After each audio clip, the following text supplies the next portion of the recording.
أعوذ بالله من الشيطان الرجيم. بسم الله الرحمن الرحيم. وصلى الله على محمد وآل محمد. صل على محمد وآل محمد. zaman mu na tara kuma na uku a wannan shekara ta 1442 miladiya 2021. Kalmomi guda biyu su ne ar-rahman ar-rahim.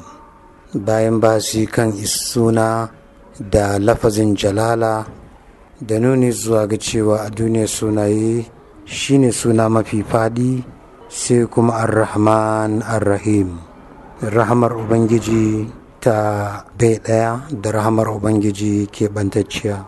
Kalma ar-rahman ta zo a waje 169 a Qur'ani, 114 a cikin bismillah, sannan 4 tare da ar-rahim a waje ɗaya kuma tare da sunan jalala Allahu.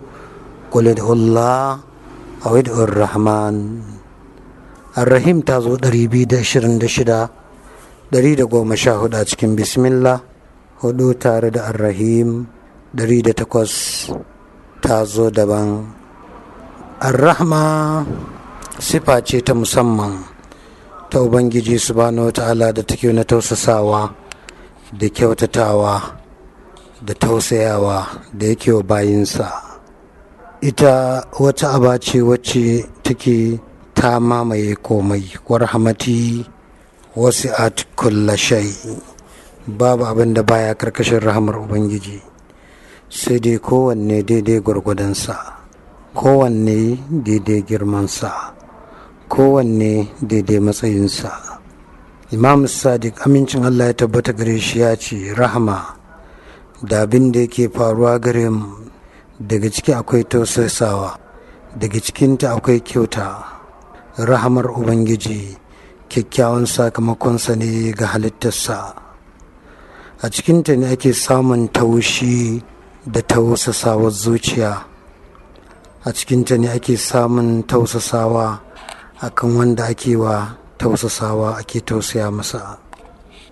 Akwai bambanci tsakanin wannan rahama din ta rahmaniya da rahama ta rahimiyya.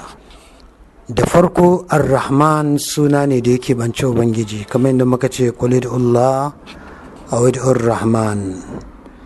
Ar-rahman suna ne da yake bance ubangiji subhanahu wa ta'ala, wanda ba a ambatan wani mutum sai shi, ba ambatan wata halitta sai shi, kamar Allahu.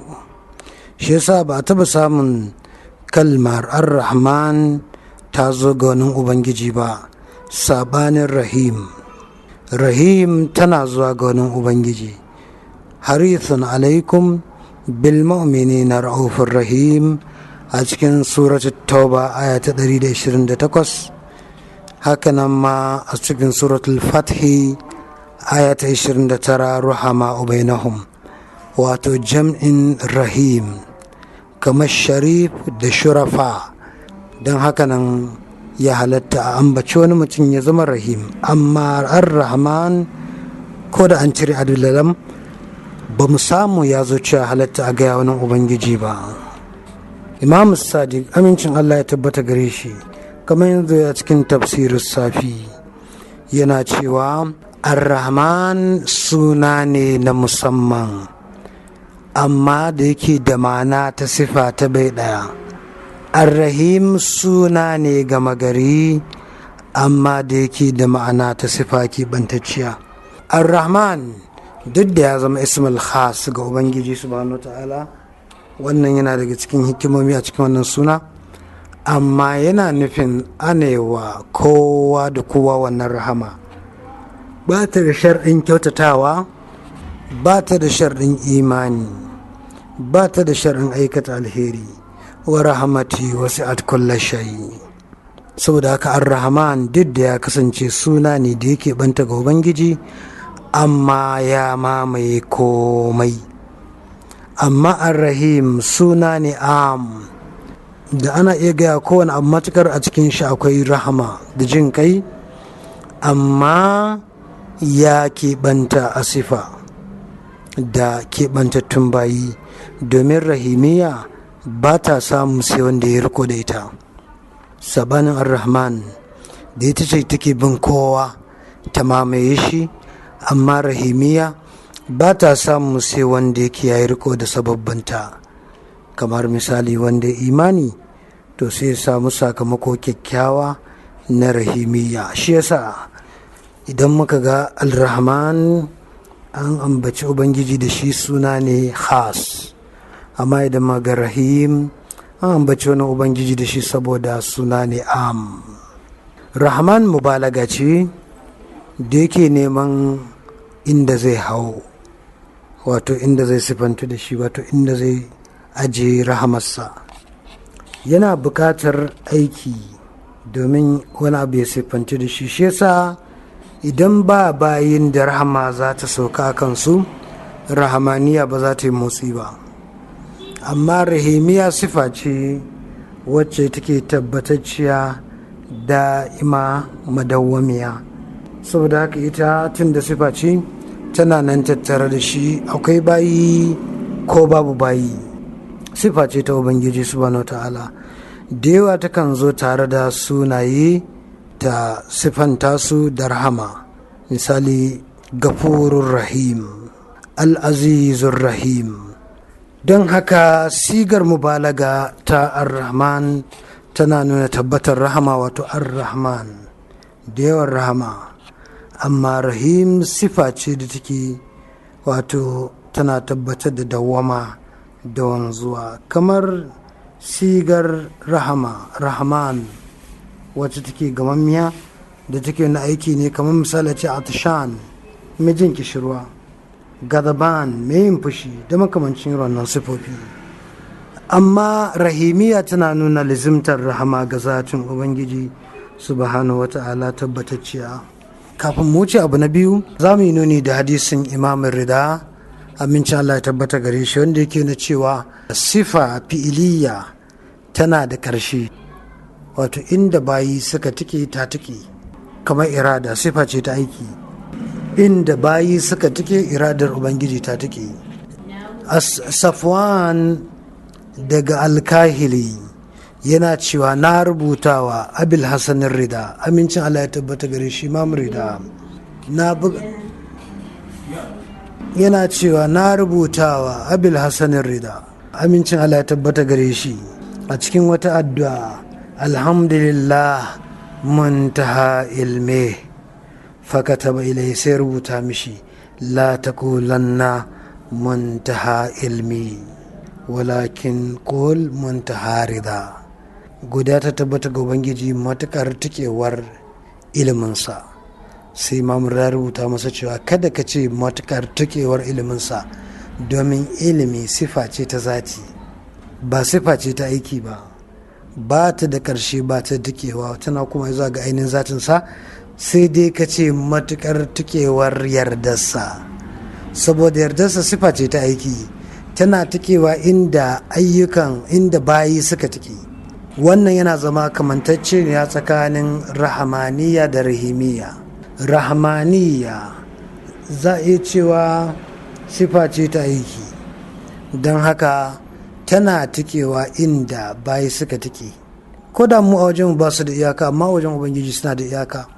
Amma rahimiya sifa ce ta zati, don haka ba za a iya cewa tana da matukar tikewa ba ta da ƙarshe. Muhimmin bayani na biyu dangane da ar-rahman da ar-rahim. Ar-rahman an sanya shi don mubalaga, ar-rahim an sanya shi domin sifantuwa. Abu na uku, rahamaniya ta mamaye komai, duniya da lahira. Shi sai ce ar-rahman alal arshi stawa, al'arshi shine matukar gudanarwa ta al'amuran ubangiji da kewayewa mulkinsa da kowane abu, sai aka kira shi al'arshi. Al'arshi ba karaga ba ce da za a ce ubangiji ya hau kai. Allah ya barranta daga abin da wasu jahilai suke jingina masa na ce al'arshi wani gado ne a sama ta bakwai, can saman sama ta bakwai shi kuma har da ya kai wal iyaz billah. Abin da ake nufi da al'arshi shine kewayewar mulkinsa da komai. Ar-rahman alal arshi stawa. Ko da yake wani lokaci al'arshi tana zuwa da ma'anar iliminsa, kewaye iliminsa. wani lokaci tana zuwa da ma'anar kewayewar gudanar da hisabin bayi. wa ya hamilu arsha rabbika fawqahum yawma idhin thamaniya, ilimin gudanar da hisabin bayi a rannan mutum 8 ne suke ɗauke da shi, kamar yadda ya za cikin ruwaya, 4 daga na farko 4 daga na ƙarshe. amma na farko su Nuhu da Ibrahim da Musa da Isa, amma na ƙarshe su ne Muhammad da Ali da Hassan da Hussein salawatullahi wa salamu alaihim ajma'in. amma rahama rahimiya ta keɓanta ne da mutum, halittar da take mai hankali, wacce ta yi riko da hankali da kuma ƙaunar Ubangiji, al'amuran zuciya masu haske domin samun kamala. don haka ar-rahmaniyya, kwararo samuwa da baiwa da kyauta da arziki ga dukkan halittu gaba ɗaya. babu wata halitta ko mai rai ce ko marar rai, a sama take ko a ƙasa take, a ko ina take a cikin duniyar samuwa, sai da ta zamanto rahmaniya ta baibaita, babu wani wanda yake ya fita daga ciki. amma rahimiyya ta keɓanta ne da matsayin wayanda suke sun kyautata ko kuma sun yi riko da hankali kyakkyawa cikin lamarinsu kamar mutum. ruwayoyi da yawa sun tabbatar da wannan ma'ana, sun tabbatar da cewa rahamaniya ta yi shimuli, ta mamaye komai, amma rahimiya ta mamaye masu hankula kamar mutane da aljanu.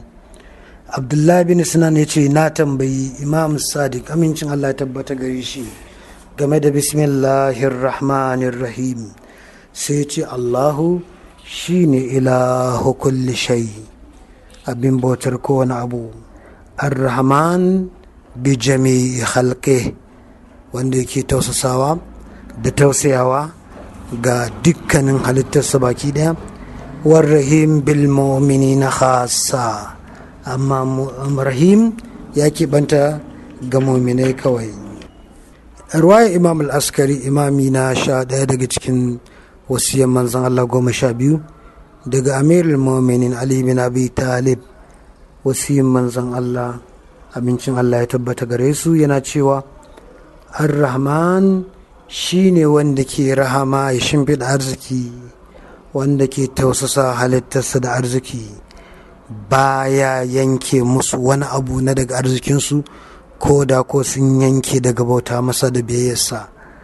amma ar-rahim shine mai tausaya mana a cikin addininmu da duniyarmu da lahiranmu, ya sauƙaƙa mana addinin mai sanya shi mai sauƙi. shi ne yake tausaya mana da rahimiyyarsa saboda bambancinmu da makiyansa.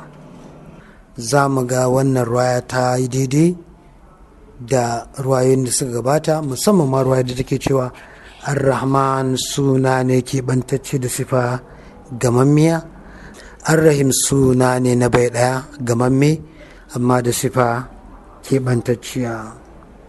menene yasa ake fara da sunan Ubangiji? akwai ruwaye da yawa da suka zo game da muhimmancin fara daga sunan Ubangiji, amma kafin mu wuce ruwayoyi da suke nuna muhimmancin fara al'amura da sunan Ubangiji subhanahu wata'ala, yana da kyau mai nuni zuwa ga wannan rahama ta Ubangiji, kamar yadda ya zo a cikin ruwaya. ya zo a cikin kanzul ummal, ruwaya ta 10,464, faɗin manzon Allah sallallahu alaihi wa alaihi, Allah ya halicci rahama guda 100 ranar da ya halicci sammai da ƙasa. kowace rahama ta kai rufin da ke tsakanin sama da ƙasa, sai Ubangiji ya saukar da guda 1. ya subhanallah, wannan rahama ta girmama.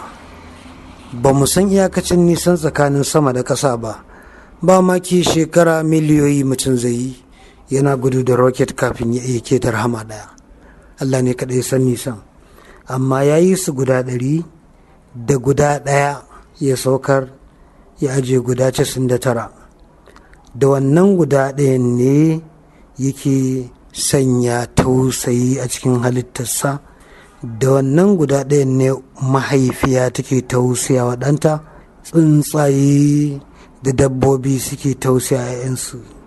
Da wannan rahama guda ɗaya ne halittu suke rayuwa. A wata ruwaya har ila yau daga manzon Allah sallallahu alaihi wa al-Mustafa al-Amjad yana cewa da kun san daidai girman rahamar Ubangiji da kun yin aiki kun dogara a kanta, da mutane sun yi kasala. Wannan ma ya zo cikin Kanzul Ummal ruwaya ta 10,387.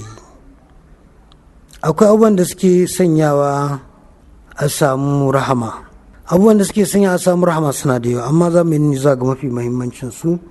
Na ɗaya, faɗin manzo a cikin Tambil Khawatir jizi na biyu shafi na 120, manzon Allah sallallahu alaihi wa yana cewa ku bujiro da rahamar Ubangiji da abin da ya umarce ku da shi na biyayyar samana, da biyayyar Ubangiji ake samun rahama.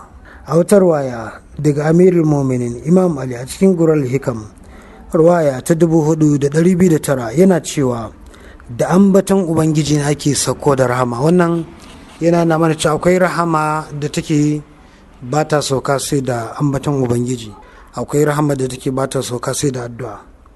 Shi yasa aka yi umarni da yin addu'a. Ba yiwuwa a saukar da ita sai mutum ya roƙa. Idan ya girman kai ya ki roƙa ba za ta sauka ba.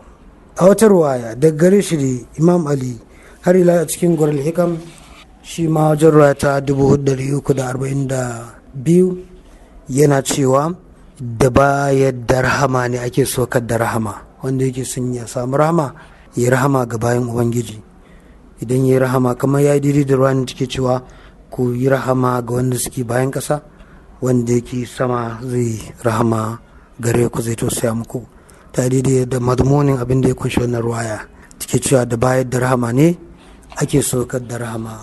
Rahamar Ubangiji tun da ta fi azabar safadi, wato sai an samu rahama 99 sannan a samu azaba guda ɗaya.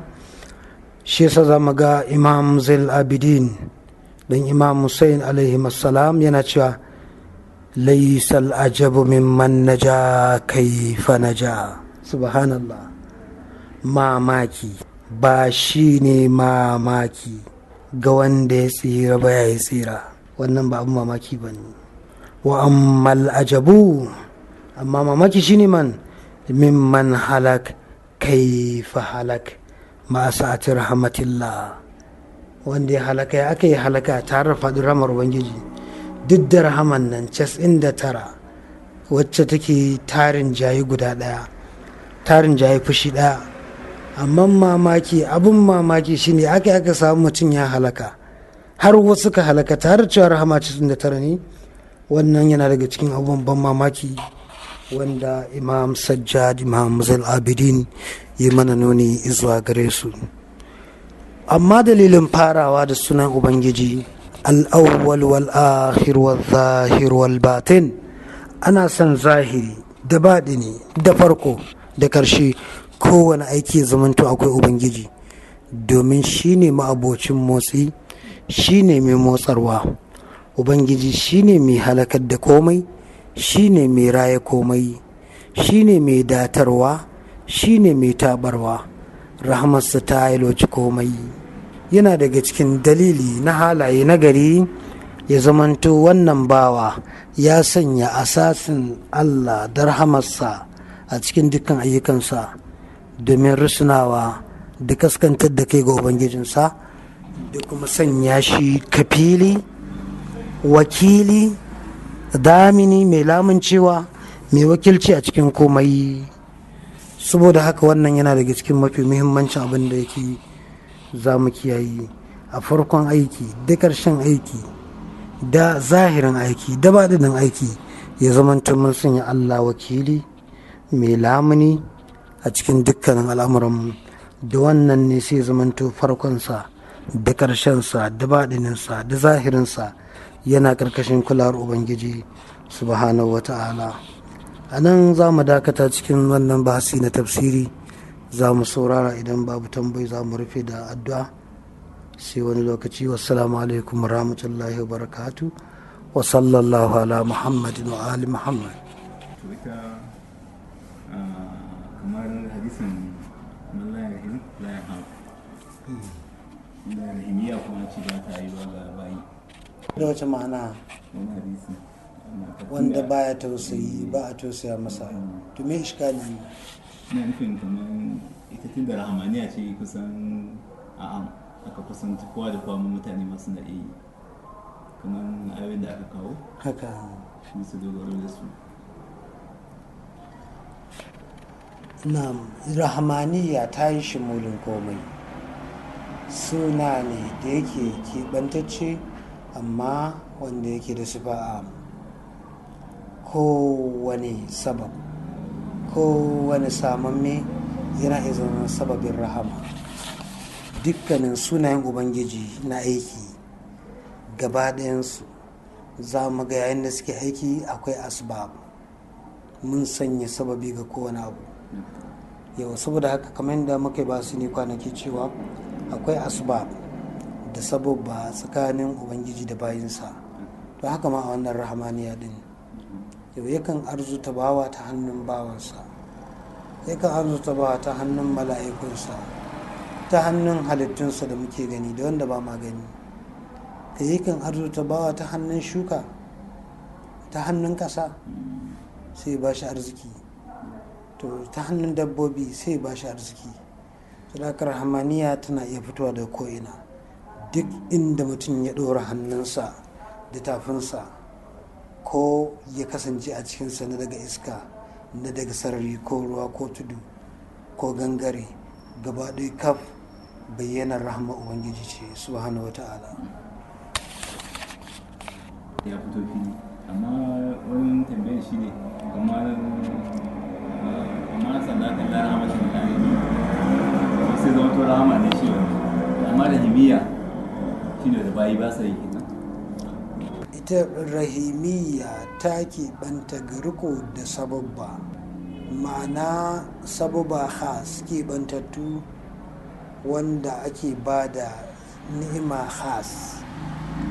Misali wanda ya riko da ayyukan da za su kai shi zuwa ga aljanna sai je aljanna, wannan rahama ce khas, so da haka wannan rahimiyya ce. Amma rahama am ita ce wacce take bisa sababba am na bai daya, kuma tana nan a cikin komai kamar kwararo samuwa. Rahama ce am gaba daya, in za a aiwatar da ita takan zamanto ta sababin wani abu, amma ana kwararo ita ne gaba daya ta samu kowa, har wanda bai riko da sababi khas ba zai iya samun ta. alaikum salam wa rahmatullah. alaikum salam wa rahmatullah. So da haka sababi yana zama am yana zama khas, kuma yana zamantowa kwararo shi ake yi, kuma dole ya samu dukkan ma'abocin da aka nufa da shi shine rahmaniyar ubangiji. amma a rahimiyya wani abu ne khas, kamar yadda ya gabata a ruwaya da yake riko da shi sai zamanto ya same shi. a gani ar-rahman bi jami'i khalqi da halittarsa, ar-rahim bil mu'minin khassa. da sababi ko ba sababi muhimmi shine, ko da yake muna cewa babu aikin da zai ba sababi khas da sababi am, wannan shine babbar sifa. rahimiya ta ke banta akwai sharɗin imani ne? rahimiyya ta keɓanta ga muminai da akwai sharrin imani tattare da rahimiyya, don haka in ba imani ba rahimiyya. idan mutum bai riko da hankalinsa ba ya zaɓi shari'a ya imani da zuciyarsa, to ba shi ba kama hanyar rahimiyya, bai samu rahimiyya ba. bambanci da rahamatan lil alamina nuna ce ta rahamatan lil alamina. rahmatan lil alami saboda rahman ne, ita wannan rahimiyya ba ta yi ba ke rahmaniya ce ba rahimiyya ba, ta yi shimbulin komai, wasu at kulla shai, dukkan alamin gaba ɗaya babin da ya sai fita daga ciki. yau alibi suna yin shi sun zo tasiri na musamman a sauke fatiha a irin wani wuri sukan ci rahama dukkan halitta hada kafirai, amma banda a duniya ko banda kafirai bai duka mai yawa na shaɗa ba. shine da ai muka yi bayani a cikin wannan ruwaya tafsirin safi juz'i na 1 shafi na 69 shi ma abin da ya nuni gare shi kenan daga Imam Sadiq cewa rahama ga dukkan halittarsa ita ce rahman ar-rahman ga dukkan halittarsa ar-rahim ga muminai kawai. wala ke son shi ne ko akwai ta ke kusa nan itikadin albait kan da albait shi akwai mutane da ko da ba su aiki ba suna yi su samu aljanna. Ok, ai wannan bashin wayanda sako bai je musu ba wannan wani abu ne daban. Idan mutum sako bai je musu ba bayan za Allah ya zartar da shi. Alaikum salam. Sai dai kasancewar sako bai zo masa ba za a azabtar da shi ba yana nufin zai samu matsayin wayanda suka aiki suka sha wahala na wancan. Sai dai ba za a azabtar da shi ba zai samu tsira tun da aljanna daraja ce matsayi ce. Wato aljannan muminai da ba a shigar ta sai an yi wilaya da kuma aljanna da take kasa da ita. Na'am akwai wilaya amma wilaya ce kasa da wannan gaskiya. Shi yasa ma wasu ruwaye suka zo da cewa waɗanda suke da sun mutu da uzuri ana aika musu da annaba a lahira idan sun imani da su shikenan sai zama sun samu shiga cikin wanda suka imani tun da shar'i ne ba za a shiga irin wannan aljanna ba sai da imani. Da yawa sun mutu amma suna da uzuri sako bai zo musu ba. Zai iya yi a garin musulmi amma bai ga musulunci ba bai ma fahimci mai sakon ba. Wannan kamar wanda sako bai zo musu ba ne. Ya ba mu labari wani ya fito bai daidai da fitowa ba an yi belin sa wani dan wiwi shi kuma wannan kirista ba Allah ne yana da rukun amana sai shi wancan dan wiwi yake cewa da shi kai arne ka musulunta mana ka zo addinin mu shine shi wancan yake mamaki ci kwanan fa ka fito daga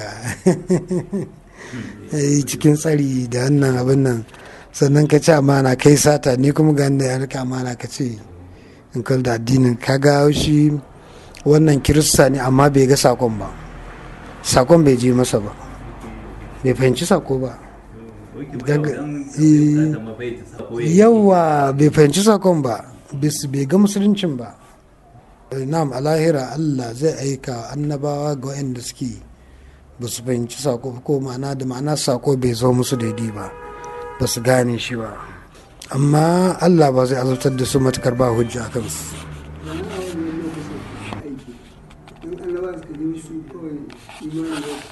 Idan mana a wancan duniya din aiki ne babu amma akwai imani imani ne da sani ilimi shine mafi girman ibada mafi ɗaukakar ibada kullum suna ƙara shi. Aljanna ma ai wannan ne aljanna ana ƙara ilimi yawa amma ba aiki ba wannan shine babban ƙololuwar kamala ma'arifatullah ma'arifa ita ce ƙarshe ita ce babban aiki. Na'am an sanya ibadoji a nan duniya saboda nau'in alaƙoƙin mutane saboda duniya ce ta duhu. Wannan duniya ta duhu tana da ƙwayoyin halittu wanda suke masu tasiri akan jikin mutum sannan kuma akwai sabo da mutum yake yi dare da rana wanda yake dakile hasken so da sai aka san ibada don yi ringa munajaci da ubangiji hasken sai na bayyana duhun sai na tafiya amma waccan duniya formula ce da mai ilimi ne kawai. A barza ilimin yana tare karatu tunda suna da makarantu a wadis salam amma a ran lahira bai bayyana ba cewa akwai karatu zai iya yiwa ba mu sani ba zai iya yiwa amma dai ana da du'a ilmanci zai iya yiwa ilimi ne mai kama da ilhama ana kimsa mutum kowane rana ko kowane sati kamar da wata ruwaya zai ringa ji na samun kamala da dokaka.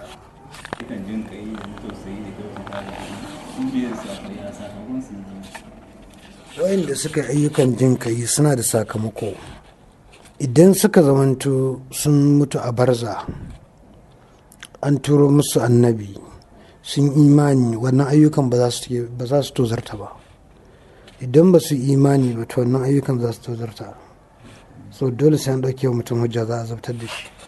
Idan a lahira ne ma wasu ruwa suna barza ne, wasu ruwa suna a lahira ne, to imaninsu yana nan, wannan aikin ba zai tozarta ba, tun da daman sun kyautata, sun sa hankali, sun kyautata, sun yi jin kai, sun yi komai, amma bata bayyana gare su ba cewa me shirya.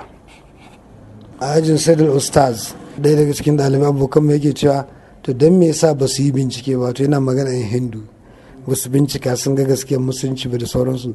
Sai Saidul Ustaz da Mazullu ya tambaye shi cewa kai ka taɓa binciken addinin su ka ga yadda yake cewa a nan ce a cikin kunan waye ya taɓa tsaya ya karanta sauran addini tun daga A zuwa Z ya fayyace su kowa ya shiru.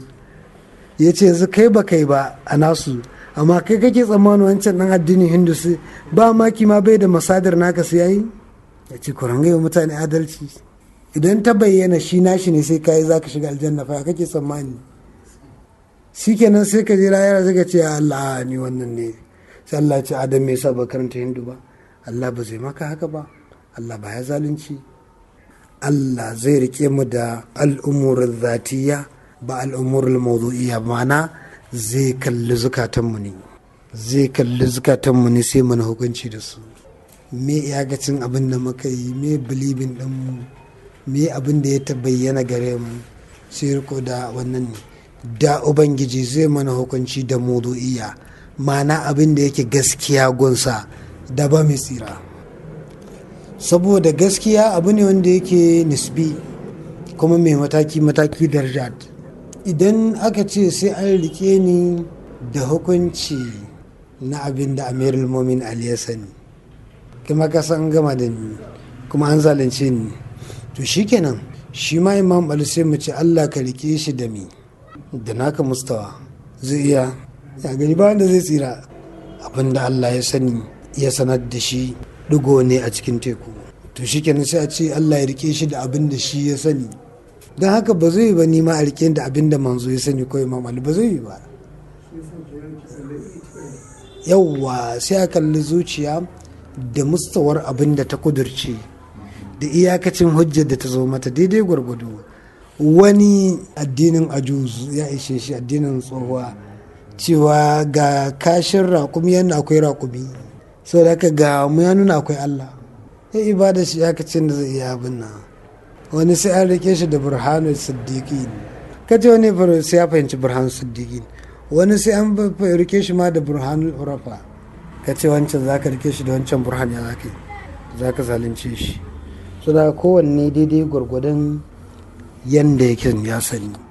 Bai yiwa da dan firamare da farfesa duk su mutu su je lahira, sai Allah ya dan firamare hisabin abinda farfesa ya sani, ya zalunce shi kuma ba ya zalunci.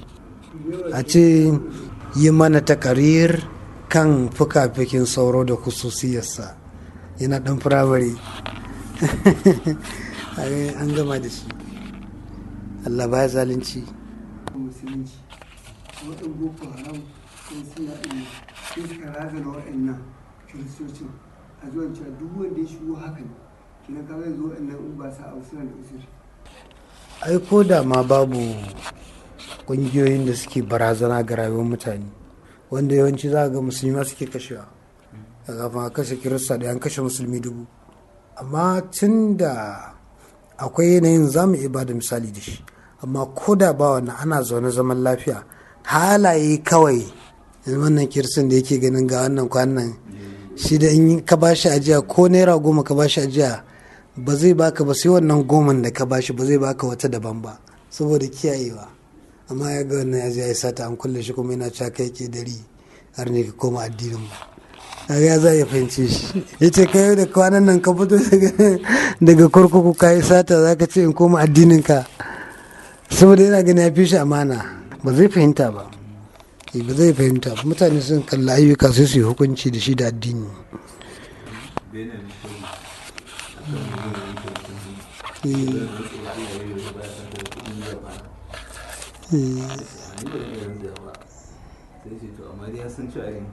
shi ma dai bai dole akwai haƙƙin mutanen zamfara a wuyansa. Fara yanke nashi mana. Ba a ce wasan yi masa wani abu ba ya shiga sai uwa sun da gan shi sai ce sani da na ganka da hannu ba ya wuce sata kuɗi da kai ba. tafa ana yanin kaga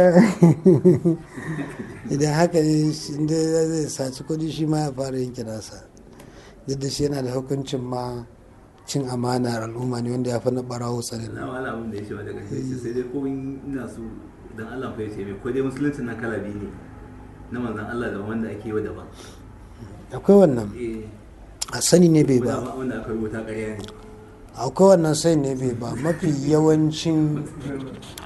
yawancin musuluncin da muke a kai musulunci na ishtihadi tarihi sai da ustaz na kiran shi musulunci tarihi amma musulunci wanda yake asil al-asli al-asasi bai kai wanda yake ishtihadiyawa ba ko mutane sun fi dogara da ishtihadi kuma shine muhimmi a wurinsu da kansa ne ake ta hayaniya Allah da manzo ba san da shi ba wannan shine bala'in da duniyar musulmi take ciki don haka ta toshewa wa'anda suke ba musulmi ba hanyar ma fahimtar mai musulunci mun sha ba da misali don dai ba mu da lokaci yanzu misalsali suna nan bila adadin a cikin siyasa a cikin tattalin arziki aure zamantakewa al'umma al'adu ga sunan ba za su kirgu ba alhaƙoƙi duk irin wannan ga sunan misalsali ne wanda za su samu ga cewa musulunci ya koma upside down sama ta koma ƙasa wa sallallahu ala muhammad wa alihi tahirin